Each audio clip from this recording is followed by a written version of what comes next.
और इस वक्त की बड़ी खबर निकलकर सामने आ रही है। यूनिफॉर्म सिविल कोड की कमेटी गठन को सुप्रीम कोर्ट में हरी झंडी मिल गई है। चुनौती देने वाली याचिका खारिज कर कमेटी गठित करने के फैसले को सुप्रीम कोर्ट में चुनौती दी गई थी।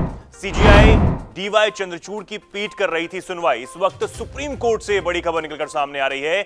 शीर्ष अदालत ने यूनिफॉर्म सिविल कोड से जुड़ी एक याचिका को खारिज कर दिया है। याची ने समान नागरिक संहिता को लागू करने के लिए गुजरात और उत्तराखंड में कमेटी गठित करने के फैसले को सुप्रीम कोर्ट में चुनौती दी थी। ऑफ इंडिया डीवाई चंद्रचूड़ की अध्यक्षता वाली पीठ ने याचिका को खारिज करते हुए कहा है कि इसमें गलत क्या है। समान नागरिक संहिता को लागू करने से पहले उससे जुड़े हर पहलू पर विचार करने के लिए कमेटी गठित की है।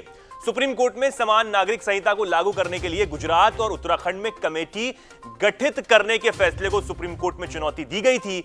याचिका पर सीजीआई जस्टिस डीवाई चंद्रचूड़ की पीठ ने सोमवार को सुनवाई की।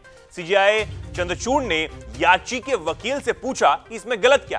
संविधान के आर्टिकल 162 के तहत राज्यों को कमेटी बनाने का अधिकार है, इसे चुनौती नहीं दी जा सकती है। सुप्रीम कोर्ट ने इस टिप्पणी के साथ गुजरात और उत्तराखंड में समान नागरिक संहिता को लागू करने के हर पहलू पर विचार करने के लिए गठित की गई कमेटी के खिलाफ दायर याचिका को पूरी तरीके से खारिज कर दिया है। लंबे समय से बीजेपी के प्रमुख चुनावी मुद्दे में राम जन्मभूमि पर भव्य राम मंदिर का निर्माण, जम्मू कश्मीर में आर्टिकल 370 की समाप्ति के अलावा देश में यूनिफॉर्म सिविल कोड लागू करना शामिल रहा है। अयोध्या में राम मंदिर का निर्माण हो रहा है। जम्मू कश्मीर से आर्टिकल 370 को समाप्त कर दिया गया है।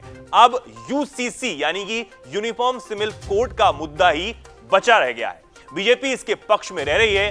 देश के सभी नागरिकों के लिए समान कानून होना चाहिए। धर्म के आधार पर अलग अलग व्यवस्था नहीं होनी चाहिए। शादी, तलाक और संपत्ति जैसे मुद्दों पर एक जैसी व्यवस्था हो, यह बीजेपी कहती हुई नजर आ रही है। वीके न्यूज, राष्ट्र के नाम।